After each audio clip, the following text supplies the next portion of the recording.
آپ پریشان نہ ہو، میں تفصیل سے بیان کر دیتا ہوں اگر وقت ہے، صلوات پڑھیں اگر وقت ہے۔ اللہم صلی علی محمد وعلی محمد۔ کچھ وہ تھے جنہیں لوگوں نے امام بنا دیا، جس طرح کے امام زید مشہور ہو گئے۔ امام زین العابدین علیہ الصلوۃ والسلام، جناب زید جنہوں نے قیام کیا تھا، وہ ایک علیحدہ مجلس ہے، ان کے لیے ایک علیحدہ تاریخ کا چیپٹر ہے۔ بالکل لوگوں نے جناب مولا علی علیہ الصلوۃ والسلام کے لخت جگر جناب محمد حنفیہ کی امامت کا اعلان کر دیا کہ وہ امام ہے۔ ان کا ایک غلام تھا، فرقہ کسانیہ وہاں سے شروع ہوا، فرقہ زیدیہ شروع ہو گیا، فرقہ قدریہ آ گیا سامنے، تو مختلف فرقے بننا شروع ہو گئے۔ تو کچھ امام وہ تھے کہ جن کو لوگوں نے امام بنا دیا، کچھ لوگ وہ تھے کہ جن کو لوگوں نے امام بنا دیا، اور جن کو لوگوں نے امام کہا ان میں سے کچھ وہ تھے کہ جو ان کے امام کہنے پر راضی تھے۔ یہ بات قابل توجہ ہے۔ اور کچھ وہ تھے جو ان کو لوگوں کے امام کہنے پہ راضی نہیں تھے، جس طرح کہ جناب زید کو لوگ امام کہتے تھے تو جناب زید اس بات پہ راضی ہرگز نہیں تھے، کتابیں ملتی ہیں۔ جناب محمد حنفیہ کو لوگوں نے امام کہا، وہ اس بات پہ راضی نہیں تھے، اور نہ انہوں نے کبھی دعوی امامت کیا۔ نہ جناب حضرت زید نے دعوی امامت کیا، نہ جناب محمد حنفیہ نے دعوی امامت کیا۔ لیکن کچھ لوگ تھے جو دعوی امامت کرتے تھے اور لوگ انہیں امام کہتے تھے۔ ایک طبقہ تو یہ تھا، ایک طبقہ اور تھا جسے لوگوں نے بھی امام کہا، انہوں نے بھی اپنے آپ کو امام کہا، اور انہیں ساتھ گورنمنٹ نے بھی امام کہا۔ لعنت بے شمار۔ یہ بڑی قابل توجہ بات ہے۔ امام جعفر صادق علیہ الصلوۃ والسلام کے ظاہری دور کے اندر کچھ گورنمنٹ کے بنائے ہوئے بھی امام تھے۔ انہوں نے فقہ مرتب کرنا شروع کر دی، دین کی احکامات بیان کرنا شروع کر دیے، لوگوں کو دین بتانا شروع کر دیا، اور گورنمنٹ نے انہیں امام مقرر کر دیا، اور وہ امام سے مشہور بھی ہو رہے ہیں اور اس بات کا بھی لطف اٹھا رہے ہیں کہ ہم امام ہیں۔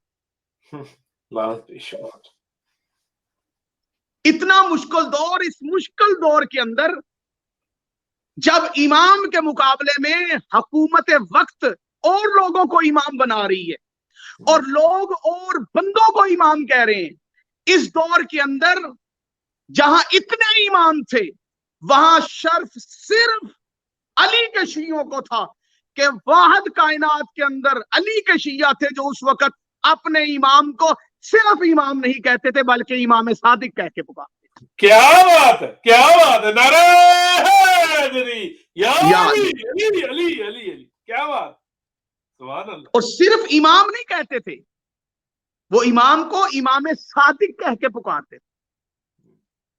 صدق والا امام، تصدیق کرنے والا امام، سچا امام۔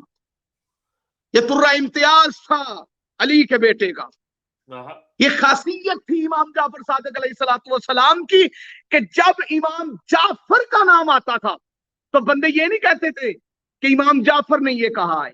اس دور میں دوسرے حکومتوں کے بنائے ہوئے اماموں کی موجودگی میں بندے کہتے تھے اس امام نے یہ کہا ہے جو امام صرف جعفر نہیں ہے بلکہ صادق ہے۔ صادق ہے، کیا بات ہے، اللہم صلی علی محمد وعلی محمد۔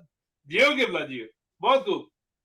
کیونکہ مولا نے اللہ کا دین، مولا نے احکامات خداوندی کا طریقہ کالا کالا رسول اللہ کہہ کے بتایا اور فرمایا میری جد نے اس آیت کے ذیل میں یہ حکم دیا ہے، میری جد نے یہ ترجمہ کیا ہے، میری جد یہ فرماتی ہے، میری جد نے یہ حکم دیا ہے، یہ کام ایسے انجام دیا جائے، یہ عمل ایسے انجام دیا جائے۔ اس دور کے اندر مولا نے سب سے ہمارے امام نے، ہمارے چھٹے امام نے، امام جعفر صادق علیہ الصلوۃ والسلام نے صرف مذہب آل محمد یعنی کہ اپنی جد کے مذہب کی صرف تبلیغ ہی نہیں کی بلکہ تصدیق کی ہے۔ اچھا، تبلیغ کرنا اور ہے، تصدیق کرنا اور ہے۔ کیا بات. بھائی ہم تبلیغ کر سکتے ہیں, ہم تصدیق نہیں کر سکتے, بے شک. کیونکہ ہم منزل تصدیق پہ ہے ہی نہیں. منزل تصدیق پہ وہ ہوگا جو جس کا ہوگا, جس کا دین ہے وہ اس کی تصدیق کرے گا. بے شک. چونکہ دین امام جعفر صادق علیہ الصلوۃ والسلام کے گھر کا تھا, اللہ. تو اس لیے میرے مولا نے صرف مذہب آل محمد کی تبلیغ ہی نہیں کی. صرف بندے کہتے ہیں مولا نے تبلیغ کی, صرف تبلیغ نہیں, مولا نے تشیع کی صرف تبلیغ نہیں کی بلکہ عقائد تشیع کی تصدیق بھی فرمائی. سبحان اللہ. مثال کے طور پہ تشیع, عقائد تشیع کا بنیادی عقیدہ, عقائد تشیع کا وہ عقیدہ جو ہمیں دوسروں سے جدا کرتا ہے. توجہ سے سنیے گا یہ لفظ, وہ عقیدہ جو دوسروں میں اور ہم میں فرق ظاہر کرتا ہے, وہ عقیدہ ہے عقیدہ ولایت علی. بے شک. علی ولی. وہ عقیدہ ہے عقیدہ ولایت علی, یعنی ولایت علی علیہ الصلوۃ والسلام کا اقرار. مولا نے صرف اس کے اندر عقائد تشیع کی تصدیق نہیں کی ہے, مولا نے عقیدہ ولایت کی صرف تبلیغ نہیں کی, مولا نے باقاعدہ طور پہ عقیدہ ولایت کی تصدیق فرمائی ہے. میں سرکار حضرت امام جعفر الصادق علیہ الصلوۃ والسلام کی بیان کردہ حدیث آپ کے سامنے پیش کرتا ہوں کہ مولا نے کس انداز میں عقیدہ ولایت علی کی تصدیق فرمائی ہے. اور ڈوب کے مر جانا چاہیے ان مکسروں کو جو اپنے آپ کو جعفری بھی کہلواتے ہیں اور کہتے ہیں کہ ہم فقہ جعفری پہ عمل کرتے ہیں, ہم امام جعفر صادق علیہ الصلوۃ والسلام کو مانتے ہیں, ان کے بتائے ہوئے طریقے پہ عمل کرتے ہیں. ان نام نہاد مکسروں کو, نام نہاد شیعوں کو ڈوب کے مر جانا چاہیے جو ولایت علی علیہ الصلوۃ والسلام کو ہلکا سمجھتے ہیں, کمزور سمجھتے ہیں. میں ان کے سامنے سرکار امام جعفر صادق علیہ الصلوۃ والسلام کی حدیث پیش کرتا ہوں. مولا امام جعفر صادق علیہ الصلوۃ والسلام نے ارشاد فرمایا, من قال اشہد ان لا الہ الا اللہ واشہد ان محمد رسول اللہ فقل اشہد ان علی ولی اللہ. مولا فرماتے ہیں تم میں سے جو کوئی کہے کہ میں گواہی دیتا ہوں کہ اللہ ایک ہے, وہ وحدہ لا شریک ہے, اشہد ان لا الہ الا اللہ, کہ میں گواہی دیتا ہوں کہ اللہ کے سوا کوئی الہ نہیں, اور میں گواہی دیتا ہوں کہ محمد اس کے رسول ہیں. مولا فرماتے ہیں کہ وہ فوراً فقل, وہ کہے اشہد ان علی ولی اللہ, کہ میں گواہی دیتا ہوں کہ علی اللہ کے ولی ہے. کیا بات ہے, کیا بات ہے. مولا نے کیا بات ہے, مولا نے اللہ اور اس کے رسول کی گواہی کے ساتھ علی کی گواہی کو ساتھ رکھا اور فرمایا جب تم اللہ کی گواہی دو, جب تم رسول اللہ کی گواہی دو, تو تم پہ واجب ہے کہ تم ساتھ علی کی ولایت کی گواہی دو. بے شک. اس لیے یہ نہیں پوچھا جائے گا کہاں علی ولی اللہ ہے, کہاں نہیں ہے. نماز میں علی ولی اللہ پڑھ لیں, نماز ہو جائے گی کہ نہیں ہوگی. کیا علی ولی اللہ جزو کلمہ ہے, جزو اذان ہے, جزو نماز ہے, یہ بحث نہیں کی جائے گی. بحث یہ کی جائے گی کہ جس نے علی کی ولایت کی گواہی کو چھوڑ کے اللہ اور اس کے رسول کی گواہی دی ہے, کیا اس کی گواہی قبول ہوگی کہ نہیں قبول ہو. کیا بات ہے, جیو قبلہ, بہت خوب.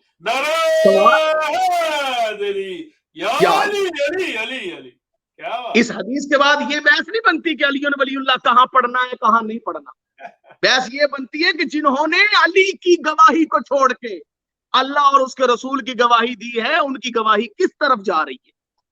کیونکہ معصوم کا تو حکم ہے کہ اللہ اور اس کے رسول کی گواہی کے ساتھ علی کی ولایت کی گواہی دو. ولایت کی نہیں, ولایت کی. ولایت اور ہے, ولایت اور ہے. ولایت میں اور ولایت میں فرق ہے.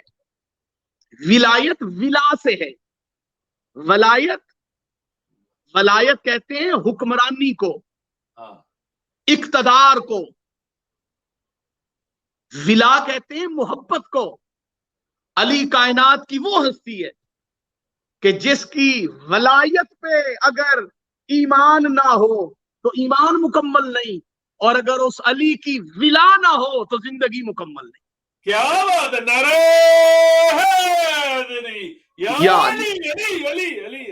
کچھ بندے کہہ دیتے ہیں کہ ہم ولایت علی پہ ایمان رکھتے ہیں. بھائی صرف ولایت پہ ایمان نہیں رکھنا، ولایت پہ بھی ایمان رکھنا ہے، اختیار پہ بھی ایمان رکھنا ہے، اقتدار پہ بھی ایمان رکھنا ہے، علی کی حکمرانی پہ بھی ایمان رکھنا.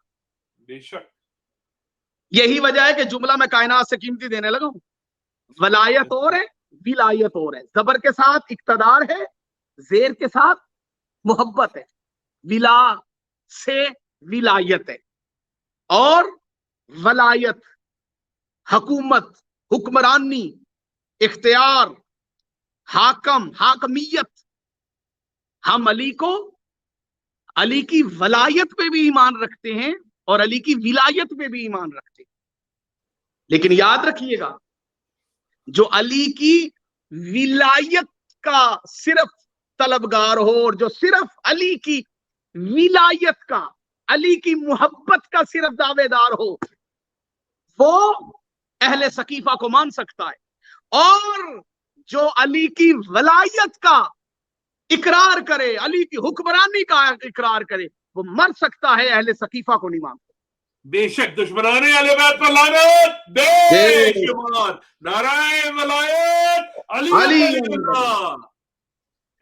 اب مولا نے عقیدہ ولایت کی اور عقیدہ ولایت کی صرف تبلیغ نہیں کی بلکہ تصدیق فرمائی. لاتعداد حدیث ہے میرے مولا کی جو مولا نے ولایت امیر المومنین کے اقرار پہ گواہی امیر المومنین کے اوپر ارشاد فرمائی. ایک اور عقیدہ جس کی تصدیق امام جعفر صادق علیہ الصلوۃ والسلام نے فرمائی ہے. اچھا، وہ عقیدہ بھی ہمارا قرہ امتیاز ہے، علی ولی اللہ پڑھنے والوں کا، اور وہ عقیدہ بھی ہمیں دوسروں سے جدا کرتا ہے، اور بھی صرف ہمارے پاس ہے اور کسی کے پاس نہیں. جس طرح عقیدہ ولایت ہمارے پاس ہے، ہم علی ولی اللہ پڑھنے والے شیعوں کے پاس عقیدہ ولایت ہے، اسی طرح وہ عقیدہ بھی صرف ہمارے پاس ہے جس کی تصدیق سرکار امام جعفر صادق علیہ الصلوۃ والسلام نے فرمائی. وہ عقیدہ کیا ہے؟ وہ عقیدہ ہے عقیدہ تبرہ، عقیدہ برات.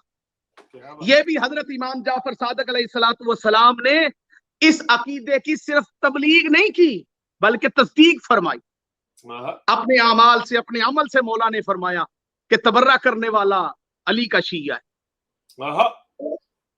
جس کو عقیدہ برات کہتے ہیں، تبرہ کرنا، جس کی وجہ سے کچھ بندے بہت زیادہ پریشان ہوتے ہیں. جی تبرہ نہیں کرنا چاہیے، جی تبرہ نہیں کرنا چاہیے. بے وقوفوں کو پتہ ہی نہیں کہ عقیدہ تبرہ کیا ہے. پہلے غیروں کو سمجھانا پڑتا تھا کہ بھائی تبرہ کسے کہتے ہیں. اب مصیبت یہ ہے کہ اب شیعت کا لبادہ پہن کے جو مقصر مولوی ہیں ان کو بتانا پڑتا ہے بے وقوفوں عقیدہ تبرہ کیا ہے. ان کو نہیں پتا کہ تبرہ کسے کہتے ہیں. تبرہ گالی گلوچ نہیں، تبرہ اظہار برات ہے. یہ لعنت کرنا کیا ہے؟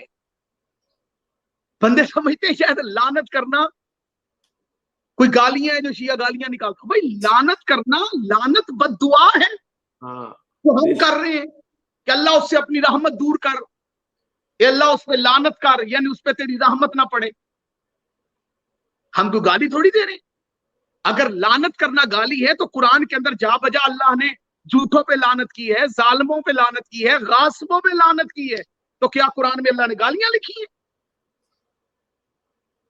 لعنت کرنا گالی نہیں ہے، لعنت اظہار برات ہے. اور یہ عقیدہ تبرہ یہ ممتاز کرتا ہے ہمیں دوسرے مسالک سے اور دوسرے مذاہب سے اور دوسرے لوگوں سے، کیونکہ یہ عقیدہ بھی ہمارے پاس ہے اور یہ عین اسلام ہے.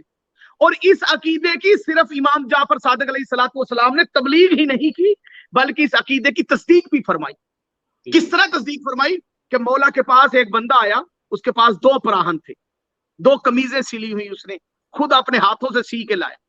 عرض کی مولا یہ 2 قمیضیں میں آپ کے پاس لایا ہوں، ان دونوں میں سے ایک آپ رکھ لیں، ایک مجھے عنایت فرما دیں. مولا نے فرمایا دونوں میں سے ایک میں کیوں رکھوں؟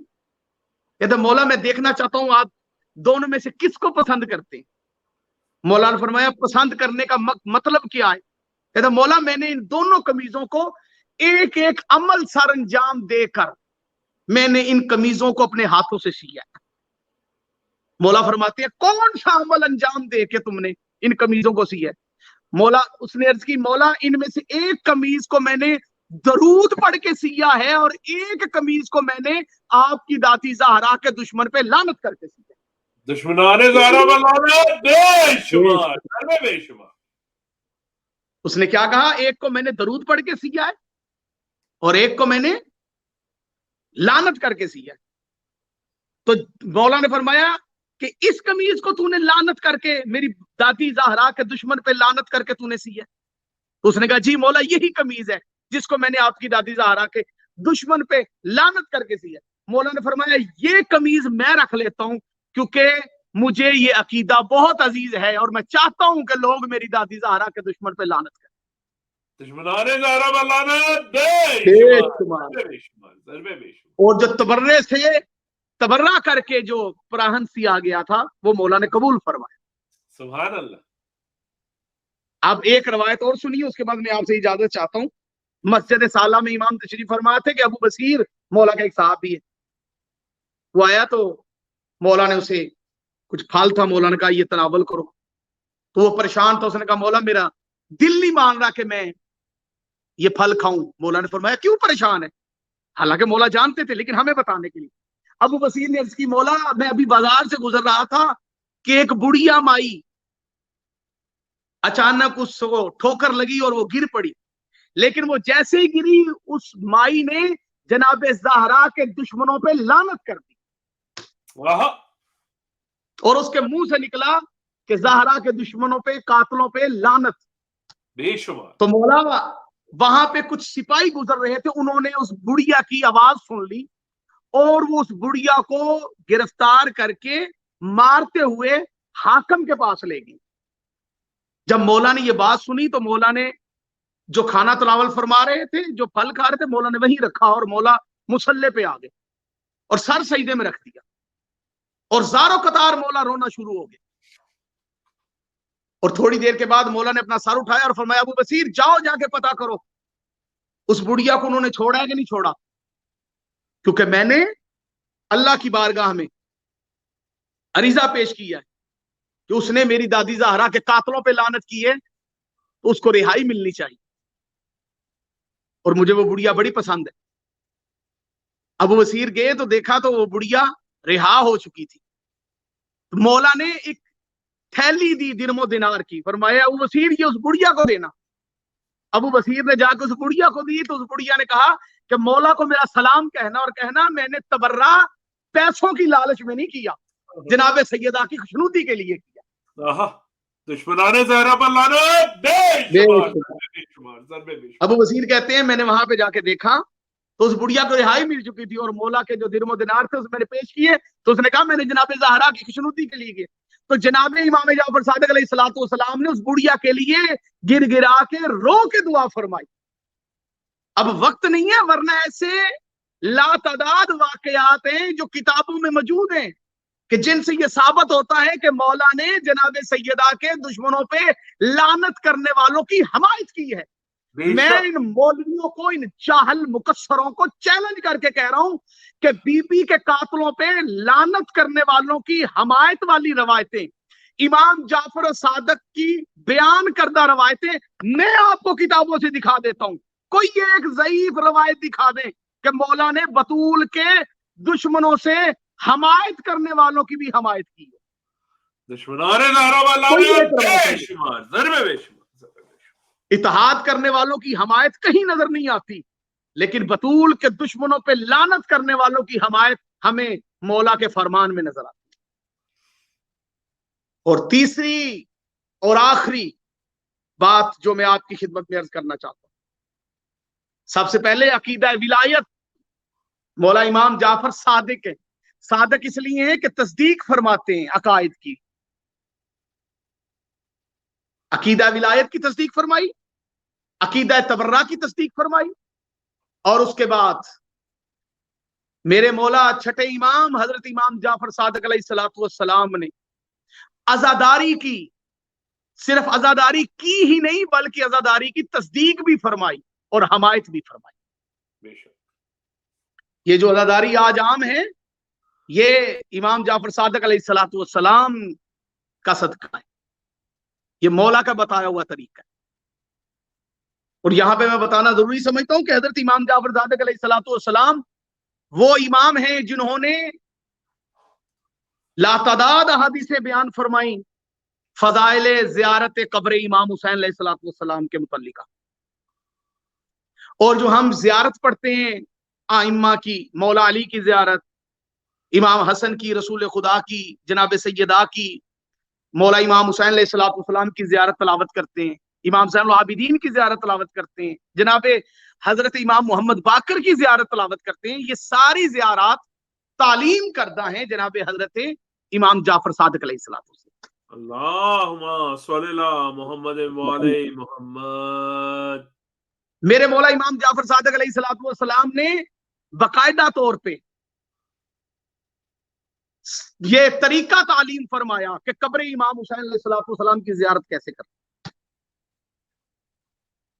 باقاعدہ طور پہ پوری دنیا کے اندر اللہ کے دین محمد مصطفیٰ صلی اللہ علیہ وآلہ وسلم کی شریعت کی پہلی یونیورسٹی باقاعدہ طور پہ، جسے حضرت امام محمد باقر علیہ الصلوۃ والسلام نے جس کو قائم کیا تھا، اس کو پروان چڑھایا تو حضرت امام جعفر صادق علیہ الصلوۃ والسلام نے پروایا۔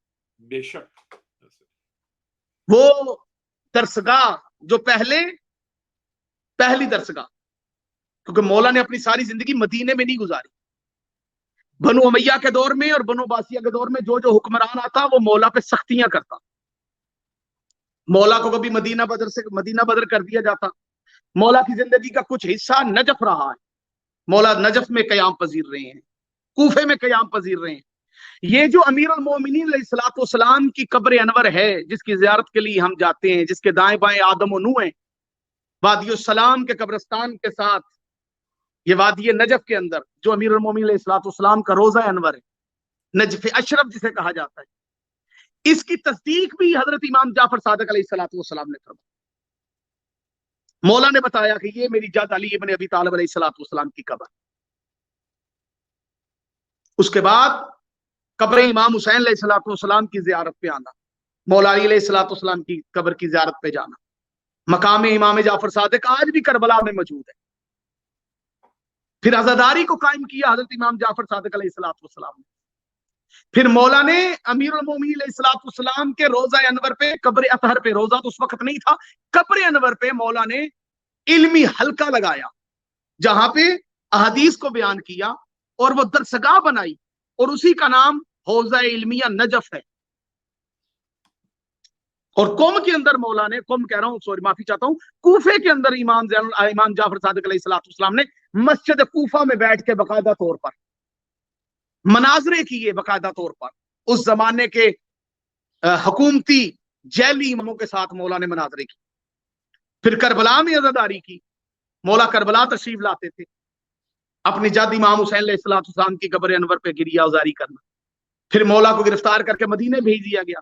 جب مدینے میں تھے مولا تو پھر مسجد نبوی میں کالا کالا رسول اللہ کی صدا بلند کی، اور پھر نبی کے دین کو عام کیا۔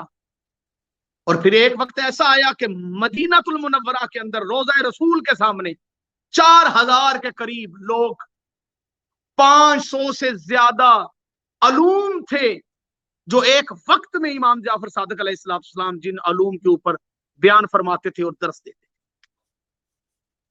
وہ اسلام کی پہلی یونیورسٹی جسے حضرت امام جعفر صادق علیہ الصلوۃ والسلام نے چلایا اور امام محمد باقر نے جس کو قائم کیا، اس یونیورسٹی کے پرنسپل کا نام امام جعفر صادق علیہ السلام۔ لیکن ہم جب مولا کی زندگی کا مطالعہ کرتے ہیں تو جو مولا درس دیا کرتے تھے، جو مولا خطاب فرمایا کرتے تھے، جو مولا بیان کیا کرتے تھے، ان خطابوں کے اندر، ان بیانات کے اندر احادیث مصطفیٰ صلی اللہ علیہ وآلہ وسلم ہوتی تھی۔ فرماتے تھے کہ میری جد نے یہ فرمایا، میرے بابا نے یہ فرمایا، لیکن اس کے اندر پیغام کربلا ہوتا تھا۔ مولا سے کوئی بات کوئی پوچھتا تو آپ گریہ ازاری فرماتے، کربلا کو یاد کر کے روتے۔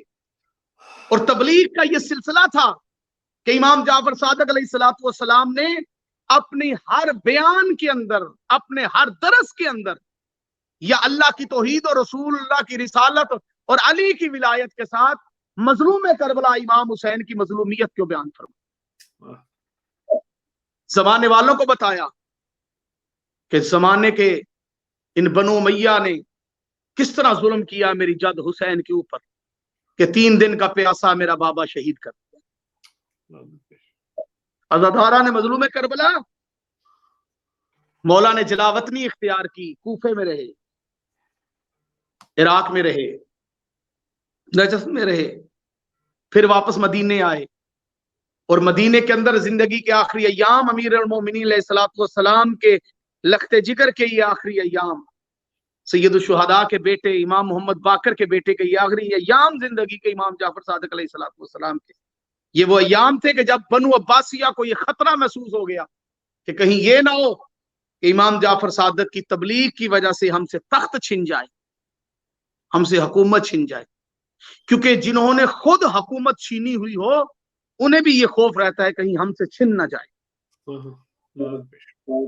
تو انہوں نے آل محمد کی مظلومیت کا نعرہ لگا کے بنو عباسیہ نے بنو امیہ سے یہ تخت چھینا تھا، تو انہیں یہ خطرہ تھا کہ کہیں محمد باقر کے بیٹے کی تبلیغ کی وجہ سے ہم سے یہ حکومت نہ چھن جائے۔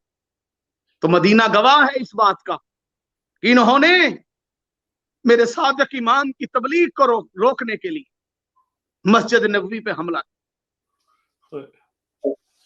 امام مسجد نبوی میں موجود نہیں تھے، امام اپنے خانہ اقدس پہ موجود تھے۔ اللہ لعنت کرے منصور دیوانگی پہ، اس ملعون کی فوج نے مدینے کے اندر دوسری مرتبہ بطول کے گھر پہ حملہ کر دیا۔ دیکھیں 3 مرتبہ آگ لگی ہے آل محمد کے گھر کو، ان 3 آگوں نے بطول کا بہت نقصان کیا۔ پہلی آگ رسول خدا صلی اللہ علیہ وآلہ وسلم کے ظاہری طور پہ اس دنیا سے جانے کے بعد مسلمانوں نے خانہ بطول پہ لگائی۔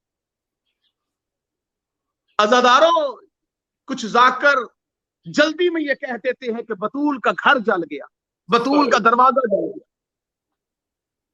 مجھے قسم ہے اللہ کی توحید کی، کتابیں گواہ ہیں، محمد کی بیٹی کا صرف دروازہ نہیں جلا بلکہ امیر المومنین کا نوحہ موجود ہے۔ علی فرماتے ہیں میری چھت کو زمین سے ملا دیا گیا، علی کا سارا گھر جلا دیا گیا۔ یہ پہلی آگ تھی جو ربیع الاول کے مہینے میں مدینے کے اندر لگی تھی، اور دوسری آگ جس آگ نے بطول کا بہت نقصان کیا، اس آگ کو کون بھلا سکتا ہے؟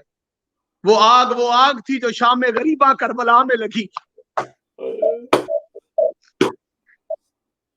اور تیسری آگ جو آگ مدینے میں لگی وہ امام جعفر صادق کے گھر پہ لگی۔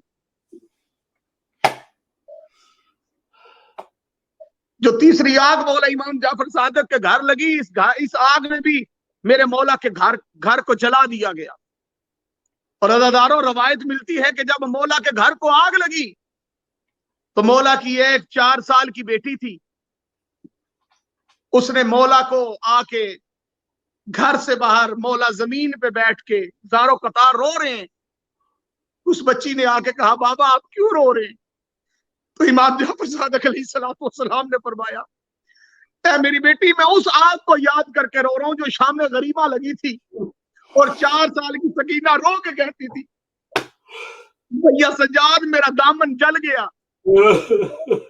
بھیا سجاد پھپھیوں کے بال بڑے تھے، انہوں نے اپنے چہرے چھپا لیے اور اپنے بالوں کو خاکے کربلا سے چھپا لیا۔ بھیا سجاد مجھے بتاؤ میرے بال چھوٹے ہیں، میں جل کے مر جاؤں یا زندہ باہر آ جاؤں؟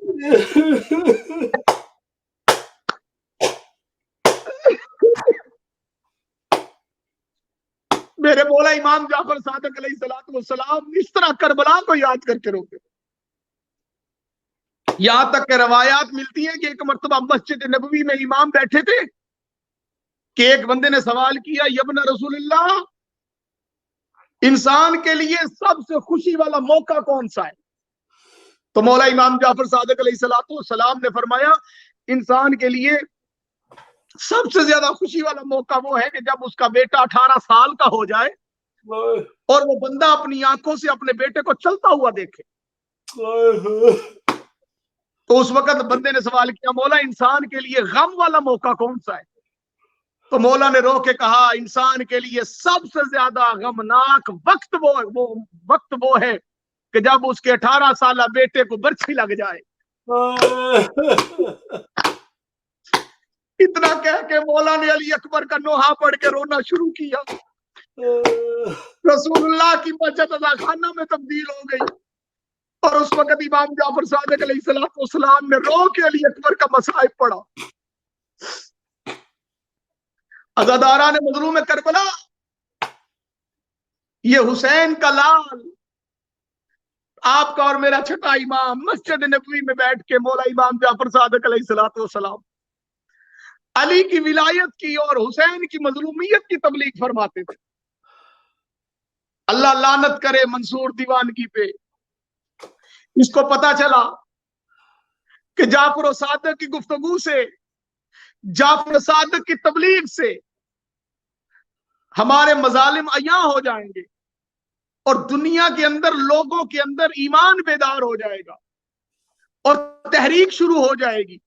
لوگ ہمیں بھی کوسیں گے کہ تم نے مظلوم حسین ابن علی کی مظلومیت کا نام لے کے حکومت حاصل کی تھی، تو حسین کے بیٹے کے سپرد اقتدار کیوں نہیں کرتے؟ حالانکہ مولا کو اقتدار کی ضرورت نہیں تھی، لیکن ان ملعونوں کے ذہنوں میں یہ تھا کہیں ہم سے اقتدار نہ چھن جائے۔ عزاداران مظلوم کربلا، پھر تاریخ گواہ ہے کہ 25 شوال کو مسلمانوں نے اپنے جد کی سنت پہ عمل کرتے ہوئے جس طرح رسول خدا کو زہر دی تھی، جس طرح حسن مجتبیٰ کو زہر دی تھی، جس طرح انہوں نے زین العابدین کو زہر دی تھی، جس طرح انہوں نے امام محمد باقر کو زہر دی تھی، اسی طرح مسلمانوں نے 25 شوال کو زہرا کے بیٹے جعفر صادق کو زہر دے دی۔ ایک روایت میں آتا ہے منصور دیوانگی کے حاکم مدینہ سلمان نے انگوروں میں زہر ڈال کے امام کو وہ انگور کھلائے۔ جب امام کو وہ انگور کھلائے گئے، میرے وہ امام، چند امام ایسے ہیں، زہر سارے اماموں کو ملی ہے، یاد رکھیے گا، زہر امام حسن کو بھی ملی ہے، زہر میرے امام زین العابدین کو بھی ملی ہے، زہر میرے امام محمد باقر کو بھی ملی ہے، زہر امام رضا کو بھی ملی ہے، زہر امام موسیٰ قاسم کو بھی ملی ہے، زہر امام نقی کو ملی ہے، امام تقی کو ملی ہے، زہر امام حسن عسکری کو ملی ہے۔ پر عزاداران مظلوم کربلا، 3 امام ایسے جن کو زہر اتنی سخت دی گئی کہ اس زہر کے اثر سے ان امام کی ہاتھوں کی ہتھیلیاں بھی پھٹ گئی، آنکھوں سے بھی خون جاری ہو گیا۔ جو زہر امام جعفر صادق کو ملی تھی، وہ زہر کا اتنا اثر تھا کہ میرے مظلوم امام کی آنکھوں سے خون جاری ہو گیا، میرے مولا کے ہاتھوں سے خون جاری ہو گیا، میرے مولا کی تلیوں سے خون جاری ہو گیا۔ آخر کار زہر نے اپنا اثر دکھایا، جبریل نے نوحہ سنایا، بطول نے بین کر کے کہا مسلمانوں کیا یہ اجر رسالت ہے؟ تم نے پھر ایک مرتبہ میرے بیٹے کو زہر دے دی۔ عزاداران مظلوم کربلا، جب چھٹے امام کو زہر ملا، اس کے بعد امام نے اللہ کے حکم سے ظاہری طور پہ دنیا سے پردہ کر لیا۔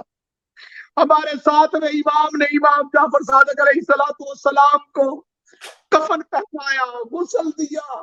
عزاداران مظلوم کربلا، آئے میں آپ کو کربلا لیے چلتا ہوں۔ امام جعفر صادق کو ان کے بیٹے نے کفن تو پہنایا، آئے میرا مظلوم حسین جس کی لاش 3 دن کربلا میں پڑی رہی، بیٹے کے ہاتھوں میں ہتھکڑیاں، پاؤں میں بیڑیاں، گلے میں توق۔ عزاداران مظلوم کربلا، ہمارے 12 اماموں میں سے 11 امام شہید ہیں، 12 امام پردہ غیبت میں ہیں۔ 11 اماموں میں سے یہ واحد امام ہے کہ مدینے کے اندر جن کا جنازہ اٹھایا گیا تو مدینے کی گلیاں واہ حسینہ واہ غربتہ برباد مدینہ کے نام سے گونج رہی تھی۔ لوگ رو رو کے امام جعفر صادق کا پرسہ پیش کر رہے تھے۔ ہر کاندھا امام کے جنازے کو اپنے لیے پیش کر رہا تھا، ہر بندہ اپنا کاندھا امام کے جنازے کے لیے پیش کر رہا تھا۔